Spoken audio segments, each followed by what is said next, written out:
ભાવેન છે. આ બાજુથી હવા આવશે અને અહીંથી હવા બહાર આવશે.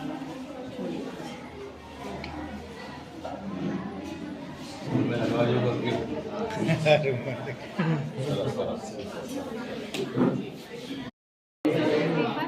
તો છે ને અહીંયા બલ્બ સરસ છે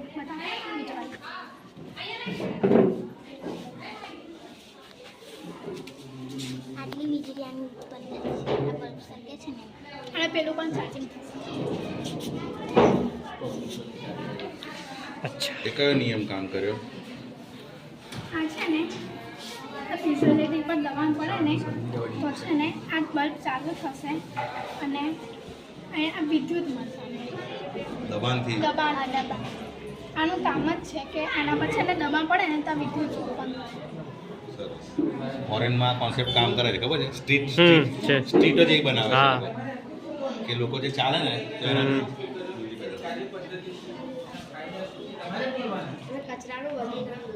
કચરાનો અલગ અલગ સેન્સર.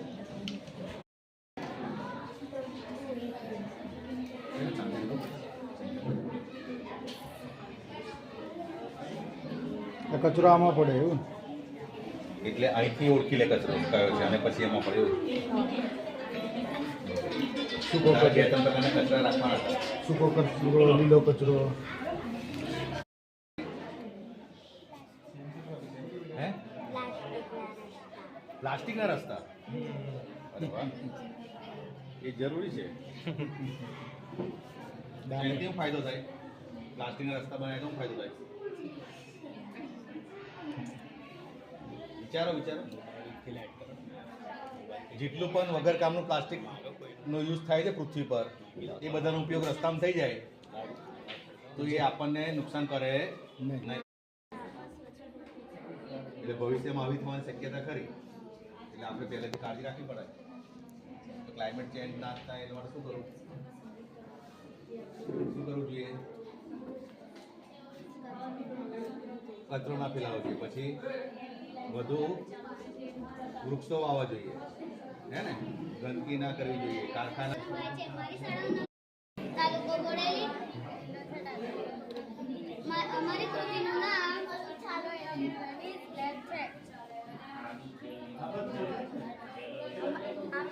આપણા ઘરમાં ડબ્બા ઉપર કાચ નખાવીએ તો સૂર્યનો પ્રકાશ કાચ પર પડે અને તેથી ઘરમાં અજવાળ થાય છે. તેથી બપોરે ટ્યુબ લાકડી ચાલુ કરવાની જરૂર પડતી નથી અને આપણો લાઇટ બિલ ઓછું આવે છે અને આપણા પૈસાનો બચાવ થાય છે. અંદર કુદરતી લાઈટ ફોરેનમાં કોન્સેપ્ટ કામ કરે છે. સરસ છે. દિવાલો બનાવવા માટે, બેસવાની બેન્ચીસ બનાવવા માટે આ બેસ્ટમાંથી બેસ્ટ બનાવવા માટે પ્લાસ્ટિકનો ઉપયોગ.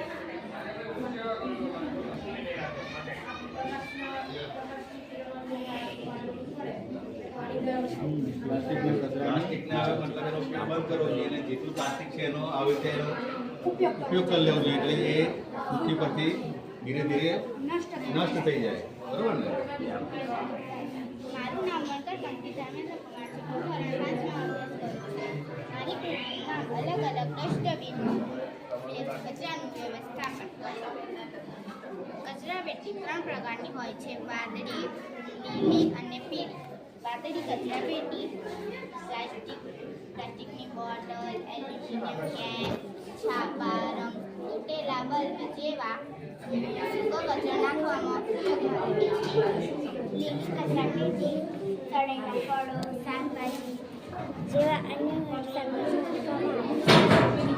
પીળી કચરાપેટીમાં કાચની બોટલ,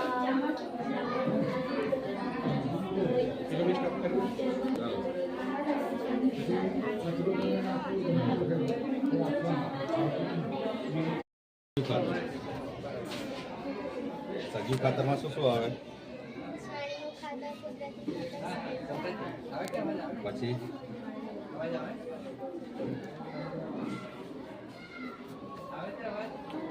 અળસિયાનો બી ખાતર તરીકે ઉપયોગ થાય ખબર છે?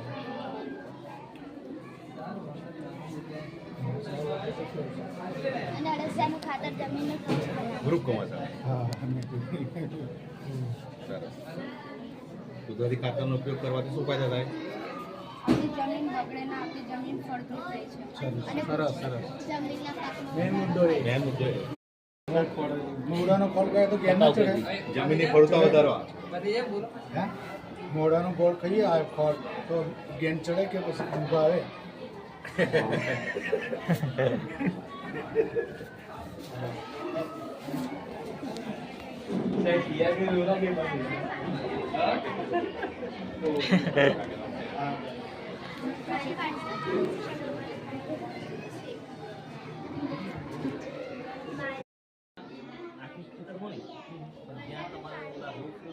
આમાંથી હા જોઈને ને એ રીતે આમાં પડે આમાંથી આમાં આવે વરસાદનું પાણી કૂવામાં જશે, કૂવાથી પછી તેનું ખેતરમાં ઉપયોગ થાય છે.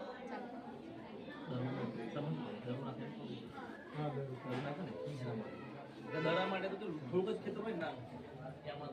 ધાબાનું પાણીનો ઉપયોગ કર્યો વરસાદી પાણી. વરસાદનું પાણી ધાબાનો કૂવામાં જાય કૂવાનું દવા પડે કેવું? ધાબાનું પાણી કૂવામાં અચ્છા એ છે રિચાર્જ. ટૂંકમાં સ્ટોરેજ કરવું પડે એમ છે હા, એટલે રિચાર્જ થયા કરે ને અંદર ભૂગર્ભ જળ.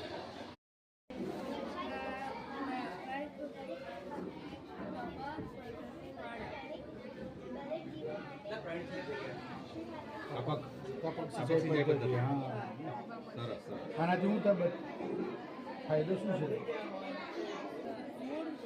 પાણીને છોડ સુધી મૂળ સુધી પાણી પહોંચે ધીમે ધીમે પાણીનો બગાડ ઓછો થાય પાણીનો અને બચત થાય મારું નામ આર્યા મનીષભાઈ છે. હું ધોરણ 7માં અભ્યાસ કરું છું. મારી શાળાનું નામ બોડેલી કન્યા શાળા છે. મારી કૃતિનું નામ AI એક સંક્ષિપ્ત ઝલક છે. મનુષ્યએ પોતાના મગજને કામે લગાડીને missile, computer, mobile, submarine craft વગેરે વસ્તુઓ બનાવી છે. દરેક અશક્ય વાતોને માનવીએ પોતાના મગજ દ્વારા શક્ય કરી બતાવી છે. આપણે દિવસે દિવસે નવી નવી ટેકનોલોજીઓ સાથે સંકળાયેલા હોય છે. AI આર્ટિફિશિયલ ઇન્ટેલિજન્સ એટલે કે એક પ્રકારની કૃત્રિમ બુદ્ધિ. આ કૃત્રિમ બુદ્ધિમત્તાનો એક સિસ્ટમ બનાવવામાં આવે છે, જે સિસ્ટમ તદ્દન માનવીની જેમ અથવા તો તેના કરતાં વધારે સારી રીતના કાર્ય કરે છે. એઆઈનું છે હે ને નવી ટેકનોલોજી સરસ સરસ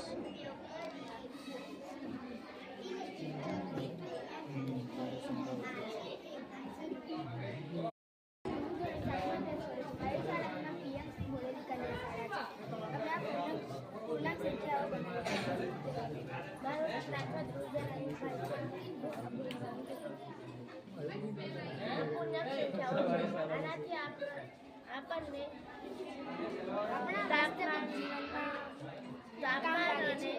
તાપમાન અને ઘટાડો વધારો તાપમાનનો એ વગેરેનો સમજ પડે છે અને કેટલા રૂપિયા જમા છે કેટલું એ છે દુકાનમાં પણ ખબર પડે છે.